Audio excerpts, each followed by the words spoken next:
Hello बच्चों, कैसे हैं आप सभी। एएमएस एकेडमी के ऑफिशियल यूट्यूब चैनल पर आप सभी का स्वागत है। और आज हम एक छोटे से मुद्दे पर बात करने आए हैं और मैं बेसिकली इसे मुद्दा नहीं मानूंगा। मुद्दा बस बच्चों की तरफ से बन गया है और हरियाणा सरकार की क्लियरिटी ना होने के कारण बन गया है। क्या है वो टॉपिक, एक बार समझिए। क्या भाई आप सभी को हरियाणा सीईटी का जो आप सभी का एग्जाम हुआ था, आप सभी को पता है नवंबर में 5 और 6 तारीख को ये एग्जाम लिया गया था। क्या इस में होने वाले एग्जाम जो कि सुबह और शाम 2 शिफ्टों में लिए गए थे दोनों दिन, उनमें आपको नॉर्मलाइजेशन किया जाएगा या नहीं? और अगर नॉर्मलाइजेशन किया गया तो कितने मार्क्स एक्स्ट्रा मिलेंगे या किसी बच्चे के नंबर कट भी सकते हैं या नहीं? सेकंड जो हमें चीज़ पे बात करनी है, सेकंड मैटर पे जो हमें बात करनी है, सर किस किस बच्चे को गलत क्वेश्चंस जिनको हरियाणा सरकार अभी रिवाइज करने वाली है उनके आंसर मिलेंगे या उनके नंबर मिलेंगे? क्या सिर्फ ऑब्जेक्शन रेज करने पर ही नंबर दिए जाएंगे या सभी बच्चों के लिए कॉमन है? भाई पहले तो आप सभी को मैं ये इन्फॉर्मेशन शेयर कर देता हूं बच्चों, जो हरियाणा सीईटी का एग्जाम है इसे 2 पोर्शंस में लिया गया है। आपको याद रखना है, हरियाणा सीईटी का जो एग्जाम है इसे 2 पार्ट्स में लिया गया है। एक तो क्वेश्चन आपका टेस्ट लिया गया है 5 नवंबर को, एक टेस्ट लिया गया है 5 नवंबर। आपको याद रखना है कौन कौन सी शिफ्ट में, आप सभी को पता है सर, मॉर्निंग शिफ्ट में और उसके अलावा इवनिंग शिफ्ट में। ये 2 शिफ्ट में पेपर लिया गया है। ऐसे ही आपको 6 नवंबर को आप सभी ने पेपर दिया था। 6 नवंबर को भी सेम 2 शिफ्टों में सर, मॉर्निंग और इवनिंग। सबसे बड़ी दिक्कत हमारे सामने क्या आ रही है कि सर किस शिफ्ट के पेपर को टफ माना जाएगा या किसको नहीं। बच्चों चारों शिफ्ट को जब कंपेयर किया जाएगा तो आपको याद रखना है कि 5th की मॉर्निंग शिफ्ट का पेपर जो है वो एक ठीक ठाक लेवल का था। एक पेपर काफ़ी ठीक था, नॉर्मल था, लेकिन एक पेपर थोड़ा सा टफ था, थोड़ा सा टफ था। यस, 2 पेपर हुए थे इसी शिफ्ट में।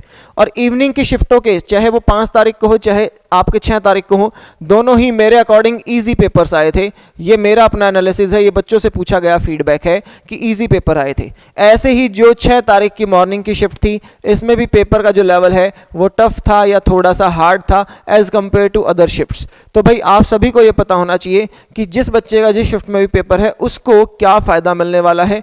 टफ या इजी होने से सर कोई बेनिफिट मिलेगा हमें? तो भाई अभी समझिए कि आपका पेपर अगर 5 या 6 तारीख को रहा भी होगा और मॉर्निंग शिफ्ट में रहा होगा, आपका पेपर टफ भी आया होगा, तो सिर्फ 1 से लेके 3 नंबर ही आपके इंक्रीज हो सकते हैं। इससे ज़्यादा नंबर का फ़ायदा आप सभी को नहीं मिलेगा। 1, 2 या 3 ही नंबर आपके बढ़ेंगे। सेकंड चीज़ आपको ध्यान रखनी है, सर क्या किसी बच्चे का जिसका इजी शिफ्ट में था उसके नंबर कटेंगे? नहीं, इतना आसान पेपर नहीं था कि आप उसे इजी कंपेयर करें या बहुत आसान कहें दूसरे शिफ्ट के कंपेरिजन में। तो यस, आप सभी का नॉर्मलाइजेशन में कोई भी मार्क जो है वो कटेगा नहीं, आपका कोई भी मार्क डिडक्ट नहीं होगा। ये आपको याद रखना है। सिर्फ 1 से 2 या 3 नंबर मैक्सिमम किसी बच्चे के बढ़ सकते हैं। तो ये आई होप सभी को क्लियर हो गया होगा कि नॉर्मलाइजेशन होने के चांसेस हैं। और जब नॉर्मलाइजेशन होगी तो मॉर्निंग 5 की शिफ्ट और 6 की शिफ्ट में आपके 1 से 2 नंबर बढ़ सकते हैं, लेकिन कटेगा किसी का कोई नंबर नहीं। ये आपको ध्यान रखना है। नाउ जो सेकंड क्वेश्चन हमारे सबके सामने है वो ये है कि सर आप ये बताएं कि ऑब्जेक्शन वालों को ही क्या नंबर मिलेगा और कितने क्वेश्चंस लगभग गलत थे। तो भाई ये मैंने आप सभी को बताया है। एचएसएससी ने पता नहीं कसम खा रखी है या क्या दिक्कत है, इन्हें समझ नहीं आती या इनके पास ज़्यादा पढ़े लिखे लोग हैं, भगवान जाने कौन सी बात सच है। लेकिन इनका हर पेपर बिना गलती के तो कभी पूरा हो नहीं सकता। और जब बिना गलती के पेपर पूरा नहीं होंगे तो बच्चे हमेशा ऐसे ही कंफ्यूज रहेंगे। और आप इस चीज़ को सॉल्व कर सकते हैं कैसे? इतने बड़े पढ़े लिखे लोग हैं, आप पद पर बैठे हैं और आप ऐसी बेवकूफ़ियाँ कर देते हैं। आपको समझना है कि ऑब्जेक्शन जिस भी बच्चे ने किसी भी शिफ्ट में लगाया हो, चाहे 1 क्वेश्चन गलत हो चाहे 4 गलत हो क्वेश्चंस, ऑब्जेक्शन वाले बच्चे को तो मार्क्स मिलना ही मिलना है। उसने तो जो ऑब्जेक्शन रेज किया उसे मार्क्स मिलना है। लेकिन जिस बच्चे ने ऑब्जेक्शन रेज नहीं किया, जिसने ऑब्जेक्शन रेज नहीं किया, उसे भी मार्क्स बच्चों दिए जाएंगे अगर एचएसएससी उन क्वेश्चंस को एक्सेप्ट कर लेती है कि वो गलत हैं। और क्वेश्चंस मान लो ऐसे कम से कम 5 से 6 क्वेश्चन है, सभी शिफ्टों के मिला दे तो 7 से 8 क्वेश्चंस ऐसे हैं जो गलत एचएसएससी की तरफ से है। अब देखो, जो वो 5-6 क्वेश्चन है वो सबके ही गलत है क्योंकि सरकार ने पेपर गलत सेट किया था, वो उन क्वेश्चंस के ऑप्शन गलत रखे थे, उनके तो सबको नंबर मिलेंगे। उसके अलावा भी अगर आपको किसी क्वेश्चन में ऑब्जेक्शन में डाउट है तो जिस बच्चे ने पर्टिकुलर उस क्वेश्चन का ऑब्जेक्शन रेज किया होगा उसका भी क्वेश्चन वो चेक होगा। ये चीज़ आप सभी समझ लें। ऑब्जेक्शन रेज किया या नहीं किया, वो एक दो क्वेश्चन जो हर शिफ्ट में गलत है या एक शिफ्ट में तो 4 क्वेश्चन गलत थे, उन सभी के नंबर सभी बच्चों को कॉमनली दिए जाएंगे।